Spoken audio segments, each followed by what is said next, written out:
नमस्कार।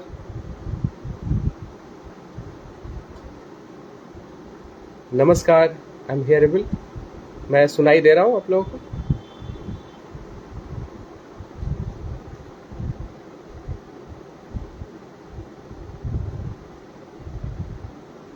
नमस्कार। मैं डॉक्टर विवेक कुमार चौधरी आज आप लोग के सामने प्रस्तुत हूँ।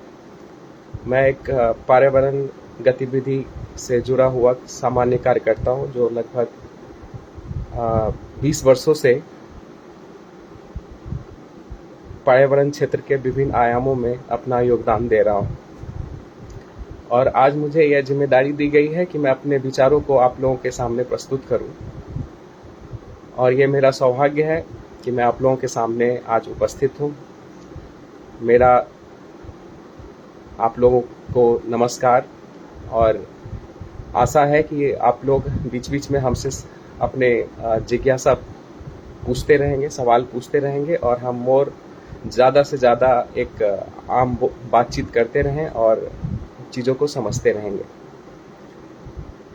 तो आज के जो हमें जिम्मेदारी मिली है हम आपके सामने प्रस्तुत करें, वो बात है, टॉपिक है कि यूनाइटेड नेशन के द्वारा वैश्विक स्तर पे रखी गई अपनी विचार और अपनी कार्यक्रम, जिसको बोलते हैं कि ecological decade of eco restoration, जो 1 दशक तक चलेगा, 2021 से लेकर के 2030 तक। तो उसी के विषय में भारतीय परिप्रेक्ष्य में मुझे बोलने का अवसर आज मिलेगा। ये इत्तेफाक ही है, बहुत महज संयोग है कि 2019 में यूनाइटेड नेशन पे वैश्विक स्तर पे चर्चा चली और एक सुनियोजित कार्यक्रम का लॉन्च हुआ पूरे विश्व पटल पे। और सेम उसी समय में हमारे संघ से जुड़े जो बुद्धिजीवी हैं, इन्होंने एक बैठक करी अखिल भारतीय प्रतिनिधि सभा का ग्वालियर में। वो मार्च 8 से 10 में हुआ और वहीं पे ये विचार उत्पन्न हुआ। विचार मंथन के दौरान उन्हें लगा कि सच में देश की स्थिति, भविष्य की स्थिति बहुत खराब है और उन पे मंथन करके भविष्य को देखते हुए उन्होंने एक दूरदर्शी योजना बनाने का विचार रखा और वो विचार को एक ये पर्यावरण संरक्षण के माध्यम से अलग एक व्यवस्था करा। तो लगभग मैंने जब दोनों का स्टडी करा तो दोनों का लगभग जो उद्देश्य है वो सेम है। तो अगर मैं यूनाइटेड नेशन की बात करता हूं तो लगभग ये दोनों अपने अपने मकसद सेम जगह पे जा रही हैं और उनका जो उद्देश्य है उनमें बहुत ही समानता है। तो मेरे ख्याल से 2019 में ये भी हम पर्यावरण संरक्षण गतिविधि का भी जन्म हुआ और 2019 में ये जो दशक है decade of ecological restoration United nation द्वारा, वो भी अखिल ये वैश्विक स्तर पे हुआ।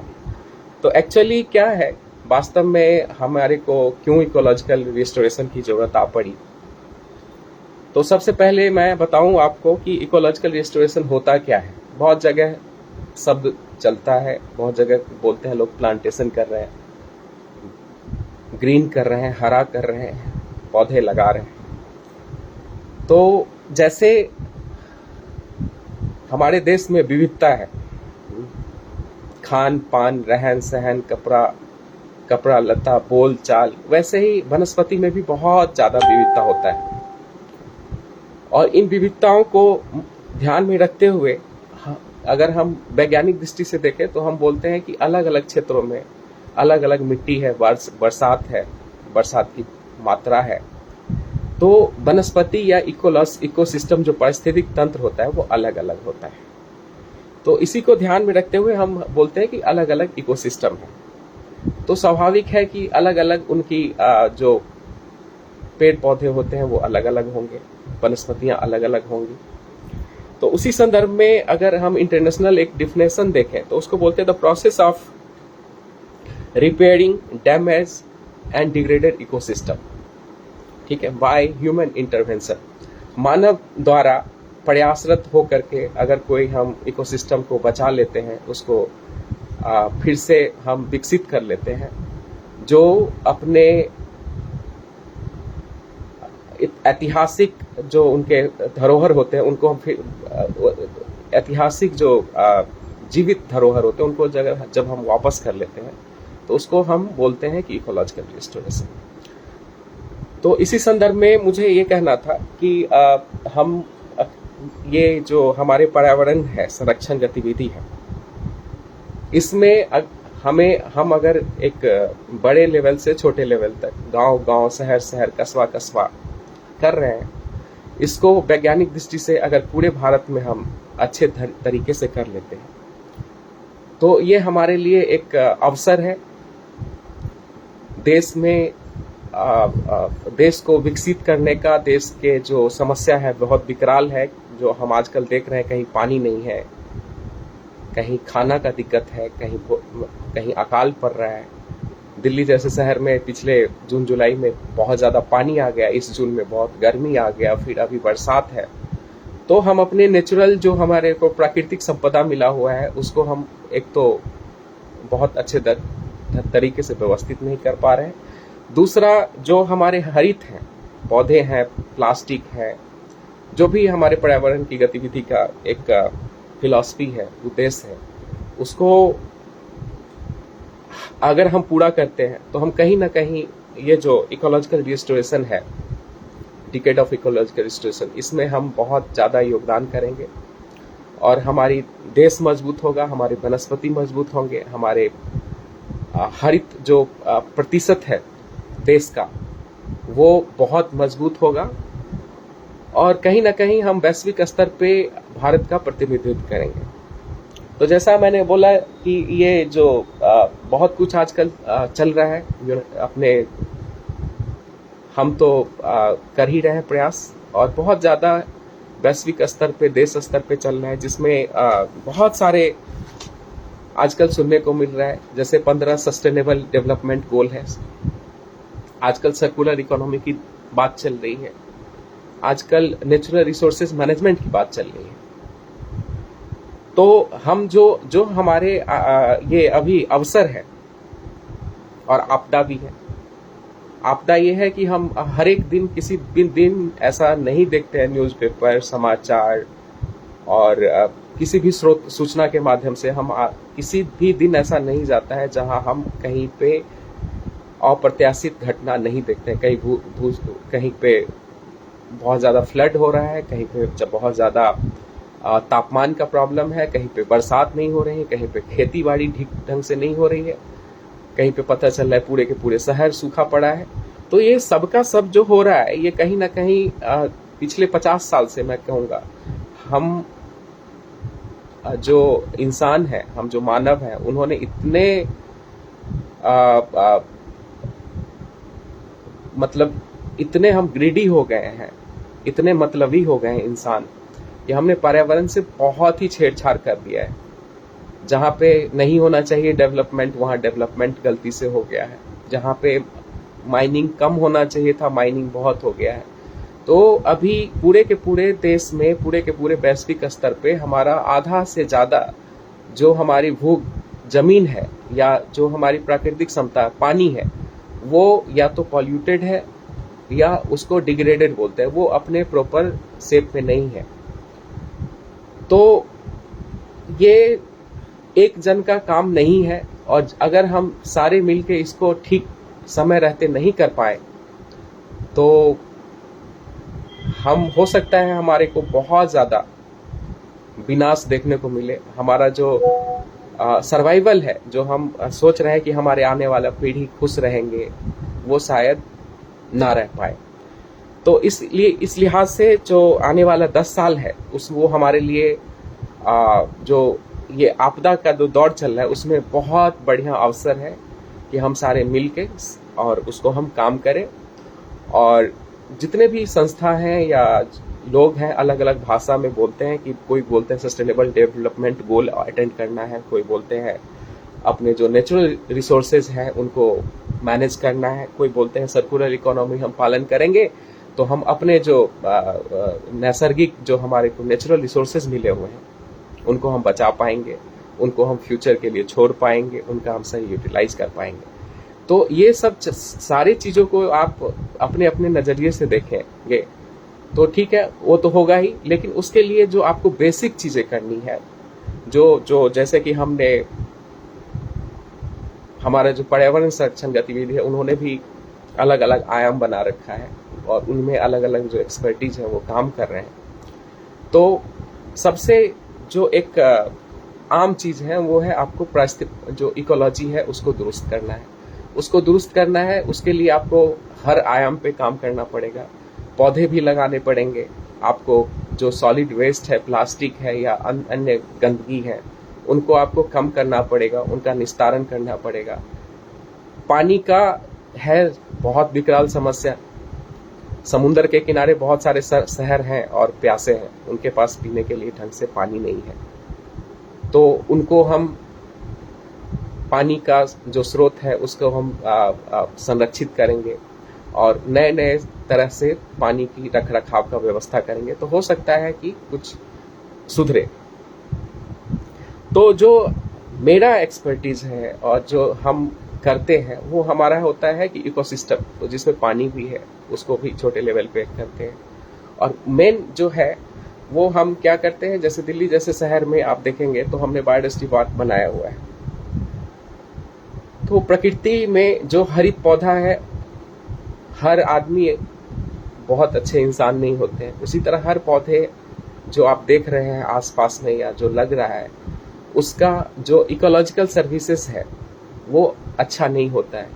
दूसरे शब्दों में आप कहें कि हर पौधे को जो आप आसपास देख रहे हैं उसकी एक अपनी कहानी होती है, एक अपनी विरासत, एक अपनी इतिहास होता है। और जो आपके आसपास की वनस्पति है, जैसा मैंने बोला कि देश के चारों तरफ हर एक प्रांत में हर एक आप देखेंगे तो उनकी अपनी वनस्पति है। वो वनस्पति हजारों लाखों साल में विकसित हुई है और वह वहाँ के लिए अनुकूल है।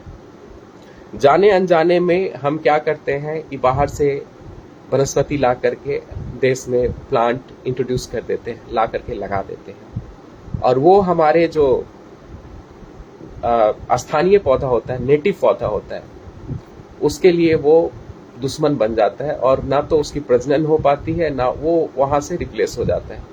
और ये जो विदेशी पौधे होते हैं ये गुड फॉर नथिंग होते हैं। तो गुड फॉर नथिंग होते हैं तो वे हम जाने अनजाने में हमारे हर कार्यकर्ता बहुत अनुभवी नहीं होते हैं, पढ़े लिखे नहीं होते हैं, शहरी होते हैं और अपने काम काज में उनको लगता है उनको जो मिल जाए लगा देंगे, देश का भला हो जाएगा, प्राणियों का भला हो जाएगा। ऐसा नहीं होता है। कभी कभी हम जाने अनजाने में समय समय पे हमने विदेशी चीजों को देश में इंट्रोड्यूस कर दिया, लगा दिया और आज वो हमारे लिए अभिशाप बना हुआ है। जैसे दिल्ली में आप देखोगे तो ये यहाँ पे है दिल्ली, राजस्थान, बहुत सारे शहर है, बहुत सारे प्रांत हैं जिसमें हमने विलायती कीकर लगा दिया। विलायती कीकर लगभग पूरे प्रदेश में फैल गया और उसने कुछ नहीं, सारी चीजों को उसने जितने भी पौधे थे उसको उन्होंने विनाश कर दिया, हटा दिया।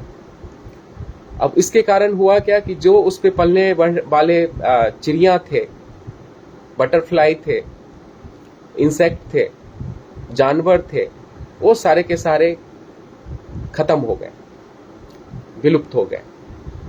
तो जब हम इकोलॉजिकल सर्विसेज की बात करते हैं, ग्रीन लगाने की बात करते हैं, पौधे लगाने, तो हमें सृष्टि की छोटे से छोटे जीवों के बारे में सोचना होता है।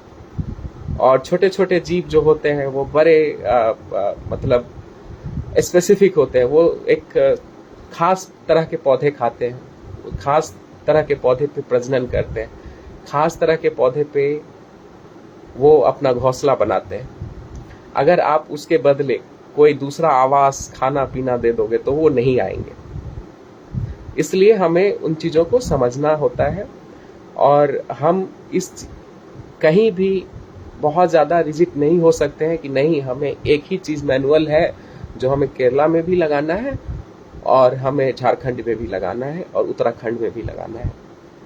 हर एक चीज़ों का अपना एक दायरा है, हर एक चीज़ों का अपना एक अलग समस्या है। इन चीज़ों को समझना पड़ेगा और इस समझ करके फिर हम अपने जो हमारे स्वयंसेवक हैं या जो हमारे कार्यकर्ता हैं उनके माध्यम से हम उनको फिर से हरित करेंगे, फिर से रिस्टोर करेंगे। रिस्टोर करना एक लंबा समस्या, ये टाइम पीरियड है। बहुत आपका जो पेशेंस है या जो आपका वो उसकी आपकी परीक्षा होता है। बहुत समय में आपको जो आपने सोच रखा है वो नहीं होता है, उसको रास्ते में आप बदलाव करने होते हैं और इसमें अनुभव काम देता है।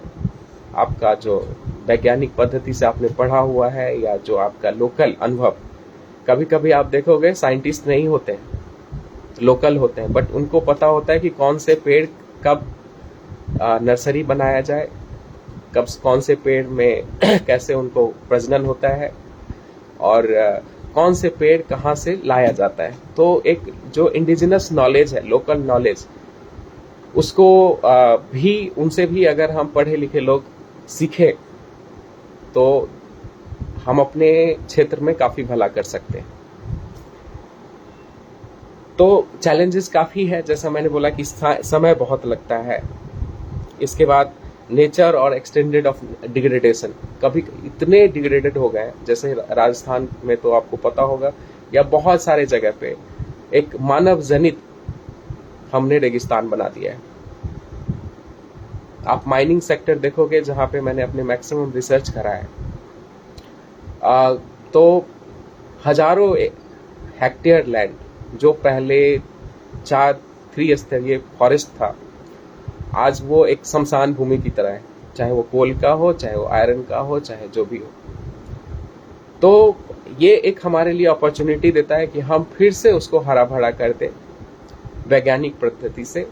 और जो हमारे आज का समस्या है, जैसे फूड सिक्योरिटी है, हमारे लिए खाने को हम आर्टिफिशियल चीज नहीं खा सकते। ये हमने कोरोना में देख लिया। एवरीबडी, मतलब जो भी है लोग, वो प्राकृतिक चीज की तरफ दौड़ रहे थे, है ना। खाना पीना, कपड़ा, घर, मैक्सिमम गांव में रहना पसंद करते थे, खुले में, मॉल में जाना नहीं। तो हमारे जो मूल आवश्यकता है वो हमारे को पूरे के पूरे नेचर के, प्राकृतिक जो होते हैं उनके संसाधन पे डिपेंडेंट है। तो हम अगर चाहते हैं कि प्रकृति के संसाधन अच्छा हो, ठीक है, प्राकृतिक धनवान हो, प्राकृतिक समृद्ध हो, तो हमें इकोलॉजीज बनाना पड़ेगा। और इकोसिस्टम बनाने के लिए सिर्फ एक तरह का पेड़ लगाने से काम नहीं चलेगा। आपको छोटे भी पेड़ वही इंपॉर्टेंट देनी है, बड़े पेड़ उतना ही इंपॉर्टेंट देना है।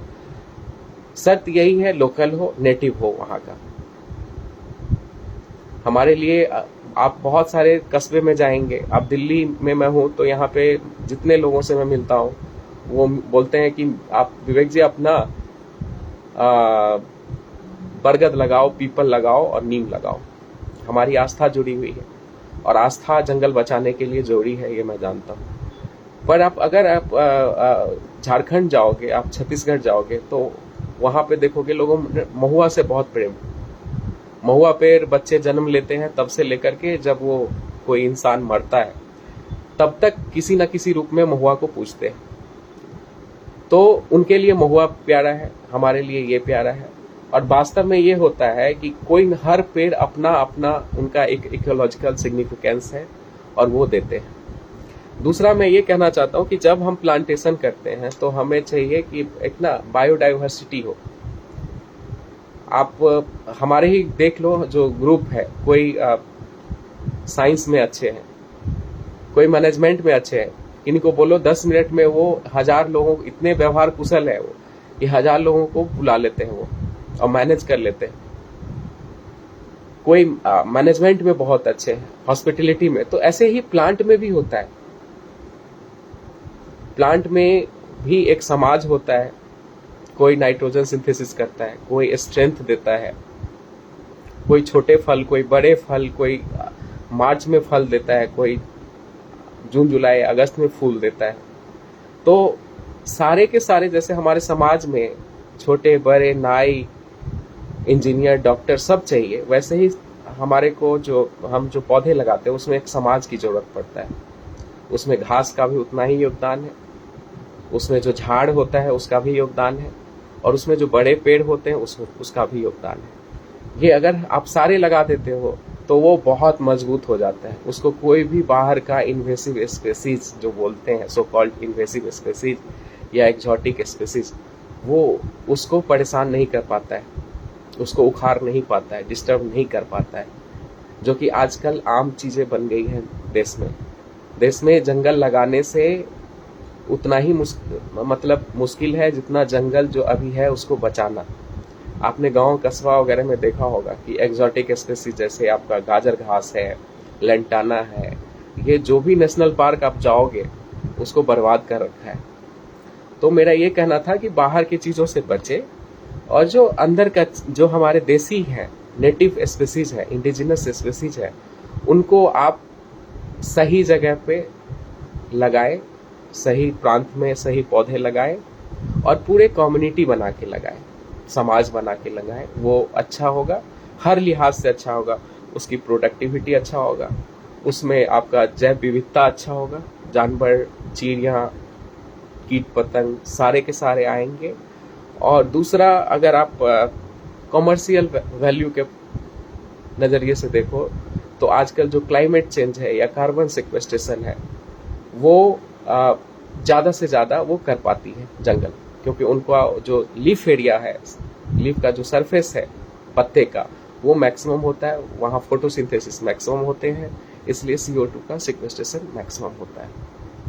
तो आप हमेशा जब भी ये प्लांटेशन की बात कर रहे हो या पारिस्थितिक तंत्र के इको रिस्टोरेशन का बात कर रहे हो, तो मेरे हिसाब से आप पौधे भी गिन के लगाओ, घास भी डालो, बीज भी डालो, और कोशिश करो कि आसपास के जो छोटे छोटे पेड़ होते हैं, जैसे दिल्ली में ग्रेविया है, बहुत सारे छोटे छोटे हैं, वो चिड़िया बहुत पसंद करती है उसको, नेटिव है, भरा रहता है जंगल, और उससे अस्थायित्व भी मिलता है, और कार्बन, जैसा मैंने बोला, कार्बन सिक्वेस्ट्रेशन जो आजकल चल रहा है, मैक्सिमम आपकी होनी चाहिए, वो करता है। तो ये चीजें हैं। दूसरा मैं ये कह रहा था कि हमने अक्सर जब आप जैसे मैंने बोला कि आपदा में अवसर, तो अवसर तभी होगा जब हमारा रिजल्ट अच्छा होगा, हम सक्सेस होंगे, और सक्सेस एक के बाद एक बड़े लेवल पे सक्सेस होंगे।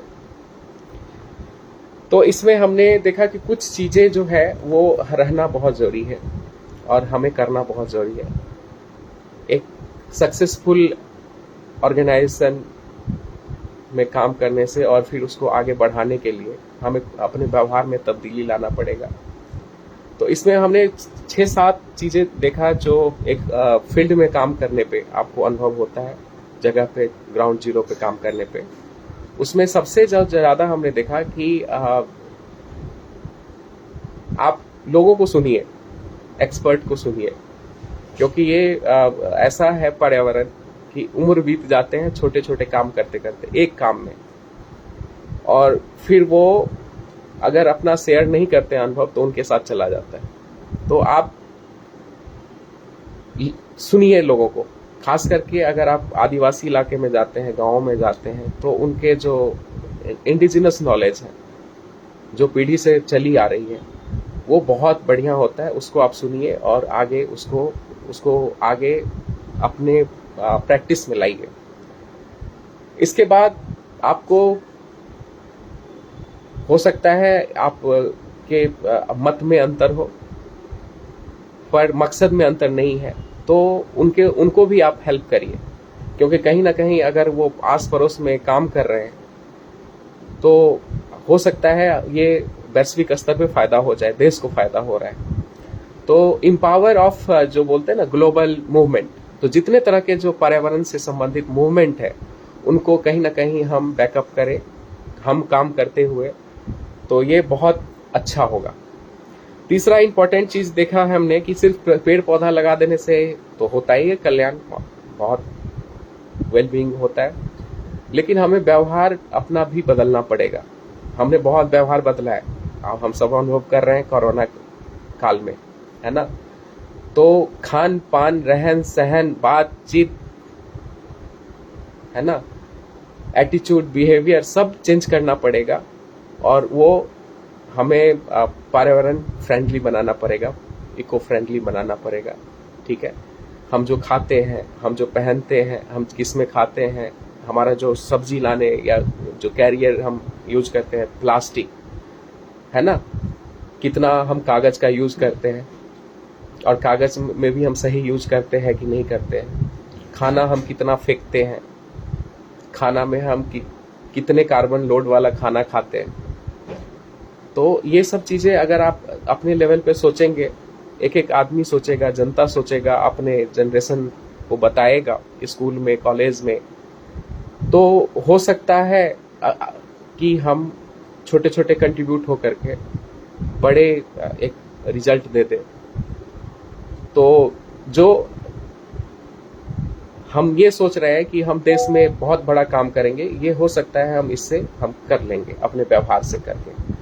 इसके बाद एक अहम मुद्दा है कि इन्वेस्ट इन रिसर्च। हम छोटे छोटे चीजों में हमने देखा है कि हम अन्य रिसर्चों में बहुत ज्यादा इन्वेस्ट करते हैं, श्रम, पैसा इत्यादि, पर जो अभी के समस्या है जैसे ग्लोबल वार्मिंग है या जो मैंने बताया रिस्टोरेशन इकोलॉजी है, इसमें बहुत कम प्रोत्साहन होता है। तो हम अपने आसपास के प्रतिनिधि को, समाज को, या जो भी CSR वगैरह जो खर्च करते हैं उनको हम प्रोत्साहन करें, निवेदन करें कि आप ये इस तरह के जो ग्रीन मूवमेंट है उसमें, या जो पर्यावरण है उसके रिसर्च में आप ज़्यादा से ज़्यादा सहयोग करें। तो हो सकता है हम अपने जो डिकेड ऑफ इको रिस्टोरेशन है या पर्यावरण संरक्षण गतिविधि का जो मकसद है उसको हम जल्दी से जल्दी पा सकते हैं। दूसरा था कि हम अपने कैपेसिटी को बनाए। कैपेसिटी को बनाने में का मकसद हमारा ये था, हमारे पास पर्याप्त कार्यकर्ता है, सहयोगी है, तो उनको अगर हम बढ़िया से ट्रेनिंग दे, जो हमारे एक्सपर्ट हैं उसे ट्रेनिंग दे। जैसा मैंने बोला कि लगाना तो है ही, कहाँ लगाना है, क्या लगाना है, कब लगाना है, कैसे बनाना है ना। ये अगर हम अपने जो संवाद है उसको जारी रख करके अगर हम अपने कार्यकर्ता को समझा दें, स्वयंसेवक को समझा दें, हमारे पास हम बहुत मजबूत हैं, तो हो सकता है रिजल्ट एक अप्रत्याशित रिजल्ट हम देते, है ना। इसके बाद था कि मैं एक और चीज पे बहुत ज्यादा मैंने देखा कि अगर आप अकेले काम कर रहे हैं तो हो सकता है पिछड़ जाते हैं, या उतने, चूंकि ये बहुत टाइम टेकिंग होता है, तो हम उतने रिजल्ट नहीं ला पाते। और आप कर रहे हो किसके लिए? ऑक्सीजन तो आप चेहरा देख के नहीं, किसी को मजहब देख के नहीं, किसी को नाम देख के नहीं, किसी को बांटते हो पौधे। तो अगर सब फायदा उठा रहे हैं या सबकी भविष्य की बात है, तो हम सबको क्यों ना जोड़े। तो मैंने देखा कि टीम, जैसा मैंने बताया कि टीम हमारी तभी अच्छी होगी जब हमारे में आर्टिस्ट भी अच्छे होते हैं। जितने अच्छे वक्ता साइंटिस्ट होते हैं, आर्टिस्ट उतने ही अच्छे अपने आर्ट से जनता में ये मैसेज दे देते हैं, आम जनता में, कि ये बहुत जरूरी है उनके लिए, सर्वाइवल, फ्यूचर। तो हम उनको भी जोड़ सकते हैं। हम आने वाले पीढ़ी, जैसे मैं अभी बायोडायवर्सिटी पार्क में काम कर रहा हूँ, तो मैं स्कूल कॉलेज के बच्चों को जोड़ता हूँ। कल के वो अपने अपने क्षेत्र के लीडर होंगे, तो उनको एक बिलोंगिंग का एहसास होता है। ये पेड़ हमने लगाया, ये जंगल हमने लगाया। वो अगर आज यहाँ पौधे लगा देते हैं तो कहीं काटेंगे नहीं, 10 बार सोचेंगे कि हमने कहीं पेड़ लगाया हुआ है। बहुत सारे हैं, मैंने बहुत सारे लोगों को देखा है जो सीनियर सिटीजन है, रिटायर है, अब उनकी जिंदगी में बहुत ज्यादा डिजायर नहीं रहा है। Now he want to contribute back to society. तो अब वो चाहते हैं कि वो सोसाइटी को कुछ दें, पर उनके लिए एक प्लेटफॉर्म नहीं है। बीइंग पर्यावरण संरक्षण, हम उनको प्लेटफॉर्म दे सकते हैं। तो वो आकर के, वो उनके पास समय है, एनर्जी अभी भी बचा हुआ है, वो खर्च कर सकते हैं। बहुत सारे लोग आते हैं कि they have money but they don't know how to contribute society, वो खर्च कर सकते हैं। बहुत सारे रिसर्च एजेंसी है, जैसे मेरे जैसे रिसर्चर बहुत है, लैब में काम करते हैं, पेपर अच्छे छापते हैं, पर वो अपने विचारों को जमीन पे कैसे उतारेंगे, तो हम उनको अप्रोच कर सकते हैं, हम उनको प्लेटफॉर्म दे सकते हैं कि आओ भाई परफॉर्म हियर। फिर हमें ये लग रहा है कि बीइंग अ पर्यावरण संरक्षण और rich heritage we have, we can offer some, we can encourage those people who are working very hard, बहुत मेहनत कर रहे हैं और अनसंग हीरो है, कोई उनको पूछने वाला नहीं है। तो आप एक बार पूछ के देखो उनको, बहुत अच्छा लगेगा उनको, really they will work hard. तो हमें लगता है कि हमें इस तरह के जो अनसंग हीरो हैं उनको हम प्रोत्साहन दें, तो भी हम बहुत अच्छा रिजल्ट कर सकते हैं। इसके बाद जो हमारे अच्छे काम कर रहे हैं पर्यावरण गतिविधि में, मैंने देखा है बहुत सारे लोगों का ये पेड़ पौधे का या साइंस बैकग्राउंड नहीं है, and they are working very hard, so they are actually our leader, तो है ना। तो उनको हम अधिक से अधिक प्रोत्साहन करें, सेलिब्रेट करें कि भाई आपने बहुत अच्छा काम किया, वो और ज्यादा काम करेंगे। तो ये अगर हम करते हैं तो हमें लगता है कि बहुत अच्छा रिजल्ट दे पाएंगे और बहुत अच्छा कर पाएंगे, जितने भी हो सकता है। और फिर मुझे लगा इसी कड़ी में मैं ये चाह रहा था कि इंटरकनेक्टेड होना चाहिए। आप संरक्षण मैंने देखा है देश में बहुत जगह मैंने काम करा, और मैंने एक अच्छे से एक अभ्यास करा ये कि जितने भी अलग अलग जगह पे एक्सपर्ट थे सबको मैंने एक जगह लाया। एक जगह उड़ीसा है, वहां पे हमने काम करा, तो उसके आसपास रांची में बहुत ज्यादा रिसर्च इंस्टीट्यूट थे, लैक रिसर्च इंस्टीट्यूट, तसर रिसर्च इंस्टीट्यूट, और वो अपने लैब में काम करते थे, छोटे छोटे जगह पे काम करते थे। तो अगर आप दिल्ली में तो ठीक है, आपको कार्बन है या आपका पर्यावरण है, क्लाइमेट चेंज है, बट छोटे छोटे शहरों में जाओगे, कस्बों में जाओगे, आदिवासी कस्बों में, तो उनको फूड सिक्योरिटी चाहिए, उनको जॉब चाहिए, लाइवलीहुड चाहिए। तो आपका ये योगदान रहेगा कि आप कनेक्ट कर सकते हो आदिवासी या जो भी जिनको जरूरत है वो, और जो काम करना चाह रहे हैं उनको। इससे मैं देखा कि मैंने बहुत अच्छा रिजल्ट आया और बहुत अच्छा रिजल्ट बनता है। तो जैसे जिनको काम करना है उनको पहुंच नहीं है उनकी आदिवासी के बीच में, और आदिवासी को साइंटिस्ट की भाषा समझ नहीं आती है, उनकी कार्य पद्धति समझ में नहीं आती है, उनके पास राशि भी है, सब कुछ है, एक उनको कोऑर्डिनेट करने वाला चाहिए। तो हम में से अगर कोई दूर दूर काम कर रहे हैं वो कोऑर्डिनेट अच्छे से कर सकते हैं, इकोलॉजिकल रिस्टोरेशन भी हो जाएगा, पेड़ पौधे भी लग जाएंगे वहां। हम उनके अगर लाइवलीहुड की बात है तो हो सकता है हम बरगद, पीपल, नीम कम लगाएं, हो सकता है हम अर्जुन, असन, बेर का पेड़ काफी लगाएं, उनसे उनका भला भी हो जाएगा, देश में कार्बन स्टोरेज होगा, पर्यावरण संरक्षण हो जाएगा, क्लाइमेट चेंज रुक जाएगी, और ग्रीन का जो परसेंटेज है देश में वो काफी आपका बढ़ जाएगा। तो मैंने ये कहा कि स्ट्रेटजी आपको ये भी बनाना पड़ेगा कि बीइंग ये पर्यावरण संरक्षण गतिविधि का प्लेटफॉर्म, आपको बहुत सारे लोगों को इंटरकनेक्ट करना पड़ेगा, और तब आप बड़े बड़े परियोजना का मूर्त रूप दे सकते हो। इसके बाद मुझे लगा कि एक बहुत ही अहम है कि हम how to empower our next generation. और मैंने देखा है पर्यावरण गतिविधि में एक महिला संगठन काफी हमारी मजबूत है। तो पर्यावरण में मुझे लगता है कि बच्चे और महिला, बच्चे इसलिए कि वो फ्यूचर करेंगी, और महिला इसलिए कि वो हर जगह जिस भी काम में महिलाओं का योगदान ज्यादा होता है वो काम होता ही है, क्योंकि दे आर वेरी डेडिकेटेड, उनमें ज़्यादा डेविएशन नहीं होता है, वेरी फोकस, और वो एक संस्कार में ढाल देती है चीज़ों को। तो जैसा देश में चल रहा है कि नो मैटर आप क्या पढ़ रहे हैं, मतलब नहीं, आप साइंस, इंजीनियर, डॉक्टर जो भी हैं, धीरे धीरे हर स्टूडेंट को पर्यावरण का अभ्यास करना होता है।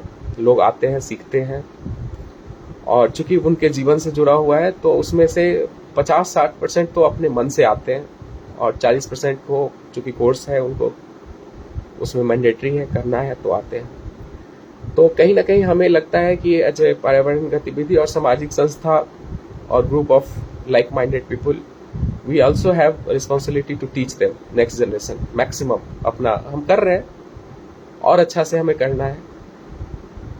और अगर हम अपने नेक्स्ट जनरेशन को मैसेज पास कर देते हैं, उनको रिस्पॉन्सिबिलिटी दे देते हैं, रिस्पॉन्सिबल बना देते हैं, तो हमारा फ्यूचर बहुत अच्छा होगा और हम बहुत सारा चीज़ बचा पाएंगे। जैसा मैंने कहा कि महिलाएं हैं, काम कर रही है। मेरे अपने अनुभव है, हमने वहाँ एक लाइवलीहुड प्रोग्राम स्टार्ट करा था। जो पुरुष थे वो भी काम करते थे, पर जो महिलाएं हैं वो इतने बढ़िया से काम करें, इतने डेडिकेटेड काम करें। उन्होंने एक एक चीज को, एक एक पौधे को, एक एक कीट को, जो रेशम का कीड़ा होता है, अपने बच्चे की तरह पालते थे। और मुझे भी नहीं लगता था कि मैं सक्सेस हो पाऊंगा, कर पाऊंगा, और उन्होंने मुझे अपने अनुभव से, कार्य पद्धति से इतने भरोसा दिलाया और वो करके दिखा दी। और फिर वो एक बार सिखाने पे वो चक्रण चलता रहता है, साइकिल चल रहा है, हो रहा है। तो मेरे ख्याल से ये बहुत इम्पोर्टेंट है कि आप अपने आने वाले पीढ़ी को, और जो भी महिलाएं हैं या जो भी समाज में बुजुर्ग हैं, ये पर्यावरण ऐसा काम है जो, अगर कोई बोलते हैं ना मेरे पास कोई काम नहीं है, मन नहीं लग रहा है, यू एंगेज देम ऑल। है, आपके पास बहुत सारा काम है, इतने आयाम है आपके, उनके जितने चॉइस का काम हो सकता है हम दे सकते हैं। ठीक है, ये करते करते हमें मैं आपको बताऊं कि जो भारत है, भारत को 26 मिलियन हेक्टेयर, आई थिंक उनको 10 साल में उन्होंने कमिटमेंट करा हुआ है यूनाइटेड नेशन से, और यूनाइटेड नेशन को 265 और 67 मिलियन हेक्टेयर करना है, which is approximately size of India, उनको करना है। और इंडिया के अंदर हमें लगभग उसका 10% हमें करके दिखाना है यूनाइटेड नेशन को। तो ये एक आदमी का काम नहीं है, एक एजेंसी का काम नहीं है, गवर्नमेंट का काम नहीं है, ये हम आम आदमी का काम है। और अगर हम बात करते हैं डिग्रेडेशन का, लैंड डिग्रेडेशन का, तो लैंड डिग्रेडेशन एक तरह का नहीं है, अलग अलग तरह का है। और land degradation means, land means कि वो सरकारी ही नहीं है, वो हमारे प्राइवेट भी है, वो अलग अलग रेवेन्यू के ज़मीनें हैं। और ये जोड़ी नहीं है कि लैंड डिग्रेडेशन बोले तो एकदम से रेगिस्तान हो, ऐसा भी नहीं है। लो प्रोडक्टिविटी है। मैंने एक बहुत अच्छा उदाहरण दिया आपका, माइनिंग एरिया, जो ऑलमोस्ट ऑल जगह जो होता है, वो जहाँ भी माइनिंग होता है वो 3 स्टोरी 4 स्टोरी फॉरेस्ट होता है, और उसको पूरे अपसाइड डाउन करके बना देते हैं, OBD बोलते हैं उसको, ओवरबर्डन डंप। तो अलग अलग इंडस्ट्री है, अलग अलग, वो भी काफ़ी प्रोड्यूस करते हैं जो लैंड डिग्रेडेशन एरिया होता है। तो हम उनको रिहेबिलिट करें, रिस्टोर करें, और जो हमारे गांव कस्बा के ज़मीन है उनको हम करें। कहीं कहीं पौधे तो हैं पर उनके नंबर नगण्य हैं, उनको करें। और इसमें सबसे जो मैंने बोला कि आपको समाज के हर तबके को करना पड़ेगा। आप जा रहे हो, लगा रहे हो, और कोई जाने अनजाने में आ रहे हैं, उनको उतने, उनका जो विवेक है या विजडम है वो उतना ज़्यादा नहीं है, वो उनको काट दे रहे हैं या जानवर से खिला दे रहे हैं। तो हमें उनको सेंसिटाइज करना पड़ेगा। जो हमारे बहुत सारे चीज़ें हैं, जो हमारे क्रॉप का पैटर्न है, बहुत जगह एक ही अभी हो रहा है। हम पर आगे चल के, अभी तो नहीं, आगे चल के अपने संस्था के माध्यम से या लाइक माइंडेड पीपल बना करके हम उनको मल्टीपल क्रॉप करेंगे, क्योंकि आज फूड सिक्योरिटी का प्रॉब्लम है। कुल मिला के आपको इकोसिस्टम डेवलप करनी है। वो खेत भी हो सकता है, वो जंगल भी हो सकता है, और वो हमारे तरफ अर्बन लैंडस्केप में पार्क भी हो सकता है, बायोडाइवर्सिटी पार्क भी हो सकता है। वो आपके जो टाउनशिप है या सोसाइटी है उसके अंदर गार्डन भी हो सकता है। तो आपको ऐसे चीज बनाना है जो आपको इकोलॉजिकल सर्विसेज दे। इकोलॉजिकल सर्विसेज ब्रॉड टर्म है, बहुत सारे चीजें आते हैं इसमें, और इकोलॉजिकल सर्विसेज भी दे, और फिर आपको बहुत सारे चीज हैं जो आते हैं, एंड देन कार्बन फुटप्रिंटिंग भी दे। तो ये सब चीजें अगर आपके पास होता है तो यू वुड बी ब्लेस्ड। तो इसी के साथ मैं अपना जो बात है उसमें विराम देते हैं, और फिर हम अगली बार मिलेंगे। तब तक के लिए जय हिंद, जय भारत, नमस्कार।